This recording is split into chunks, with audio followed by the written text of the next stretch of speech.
Ұстаз әйелі күйеуіне ешек депті. Соған не дейсіз? Енді сен ешек болып қалмайсың одан. Соны қыздырған шығарсың, әбден қанын ішіп. Ол әйел бекерден бекер айтқан жоқ қой. Сен қыздырдың оны, мәжбүрледің. Егер сенің кінәң болмаса, әйелің өзінен өзі сені ешек десе, ешектің қатыны болады, не болады? Ұстаз душқа киіммен түсуге бола ма? Жай ма? Пальтомен түс, ана біреу айтқан баяғыда, пальтомен түсу керек. Сол сияқты болып қалмасын жаным. Киіммен түскен енді. Егер киіммен түсе бастасаң, докторға көрсетеді сен апа. Кішкене молдаларға апарып дем салдыру керек болады. Қой жаным. Ұстаз, мысалы ата-анасы орамалдағы, хиджабтағы, яғни қызды алуға қарсы. Соған ойыңызды айта кетсеңіз. Қарсы болса, сен алмағаның дұрыс. Ертең оның орамалын шештіресің, ата-ананың сөзіне елесіп. Содан кейін намазын қойдырасың, ол қоймайым деп тырысады. Сонымен оны қуып шығасыңдар, бәрің жабылып. Содан кейін ол қызымыз қаңғырып кетеді. Күйеуден ажырасты деген атқа қалады. Сен басқа ел аласың, бір адамның өмірін талқанын шығарасың. Сондықтан саған алма деп айтты ма, соны тыңдағаның жақсы болады. Соны тыңдағаның жақсы болады. Өйткені бәрібір шешетін әкешше.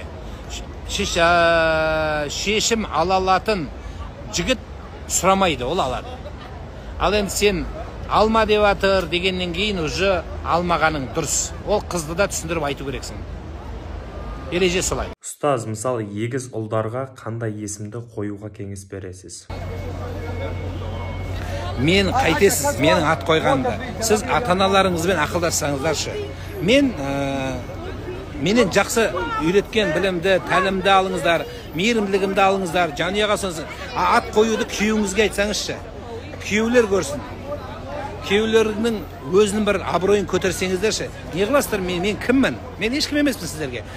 Сондықтан менің сөзім ол керек, діннен нәрсені алыңыздар.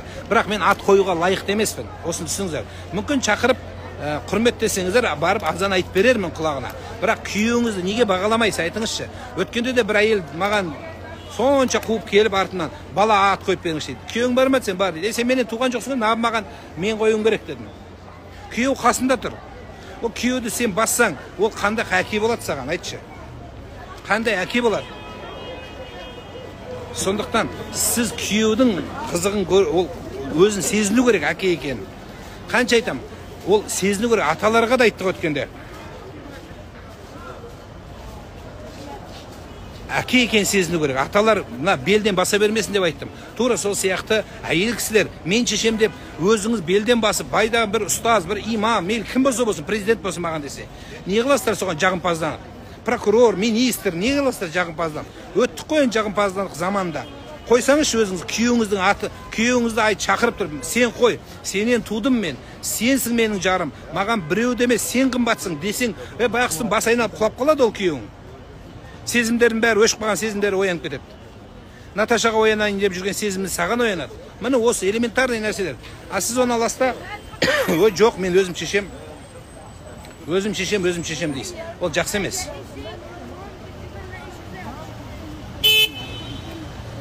Күйеуге айттырыңыз, сол жақсы болады.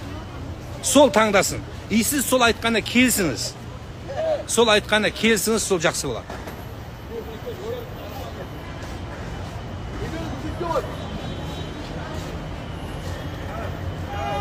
Содан кейін күйеу маған қарамайды, әлбетте қарамайды. Ол өзі қойған, мына өзің қолыңмен пісіріп жеген нан тәтті болады дейді қазақта.